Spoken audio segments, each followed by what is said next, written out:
Business is going great, his touch on flowers has been perfect, and things are really looking up for him in Vancouver. Icy cold ones will be delivered right to your tee when you're golfing next spring here in Vancouver, and golfers here seem pretty happy. Dick Cheney's book tour reached Vancouver and was met with hundreds of protesters claiming he should not have been let in Canada. I was at the protests and filed this report. A peaceful protest broke out in violence in Vancouver this week as Dick Cheney was in town to promote his book at the Vancouver Club. Over 250 protesters attended, alleging Cheney's war criminal status should not have allowed him in Vancouver. Code Pink and the Lawyers Against the War let their presence be known and were disappointed at our government's choice.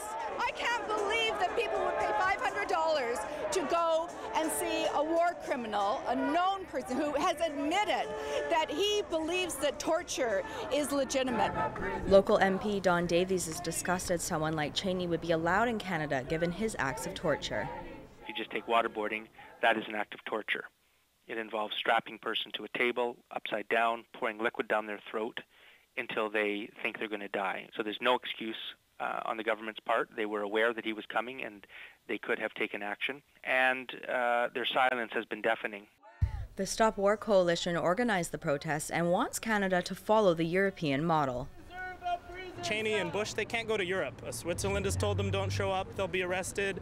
Even the Conservative mayor of London said to George Bush, don't come to London, you're going to get arrested. So we have to change our government here in Canada because it's an embarrassment to the world.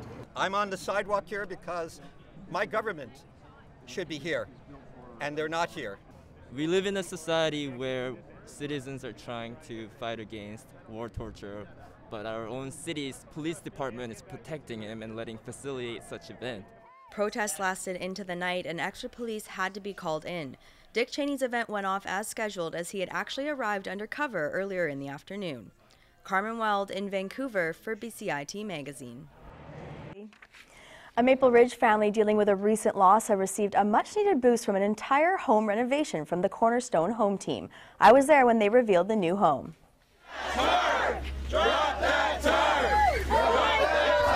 Here in Maple Ridge, the Curris family has just come home to a brand new house after being in Disneyland for a well-deserved vacation. The Curris family lost their father just this January, and the Home Team charity felt they were the perfect choice for a new home. My husband died in January, and that was, sort of, I guess, the catalyst for it. It was something we were doing together, and everything was a little bit overwhelming, so I think they just wanted to help. Oh, it's awesome to see the result and the family, how excited they are, and the improvements that we made to their house and how that's going to change their life. No, this is our 9th project, so this is one of the bigger ones that we've done. But a lot of businesses want to just keep going. They keep asking me when's the next one, so we'll probably carry on for a while. It's a way for us to give back to the community, and it's just an awesome feeling to be able to help people out and help people out that are struggling, and the community really wants to rally around people like that, so it's neat to see how the community chips in too. The house is beautiful, and it'll be nice because we can just sit and enjoy the house. But what's more nice about is everyone coming together, and I think there's a lot of good people in this world, and it's heartwarming to know that. And my husband was a very good person, and he always said, what goes around comes around. That's true. To new beginnings and a fresh start for this family, I'm Carmen Weld in Maple Ridge for BCIT Magazine.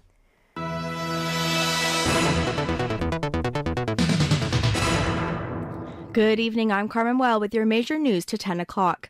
A teenage boy stabbed to death when he tried to break up a fight on a bus in Surrey, BC earlier this month has been remembered as caring and a brave young man who loved skateboarding. The accolades for 18-year-old Jamie Kehoe came at a funeral service attended by about 300 people today in Surrey. But as well tonight, in his memory, Surrey residents and the Downtown East Side Neighbourhood Council gathered outside the York Rooms Hotel to protest the purchase of the building by Stephen Littman. Braden Oates has this story. Dr. Sergej Triškovic was scheduled to speak at UBC to the Serbian community, but was held for 5 hours in customs and eventually deported for association with a government that committed war crimes and crimes against humanity. The Vancouver Police Department have seized an over $1 million home this week using BC's civil forfeiture law. The house was being used as a grow-up and, as per the law, can be seized as a proceed of crime. It's currently 12 degrees with a few clouds overhead in Burnaby. Expect some showers later this evening, overnight, and into tomorrow. Friday and Saturday and Sunday, we're expecting some rain probably with a high of 12 and a low of 9, 60% of showers overall. Don't forget. If you have any questions or comments regarding this program, please visit us online at bcitbroadcastnews.ca or bcit-broadcast.com. I'm Martin McMahon. And I'm Carmen Weld, and that's today's BCIT Magazine. Thanks so much for watching.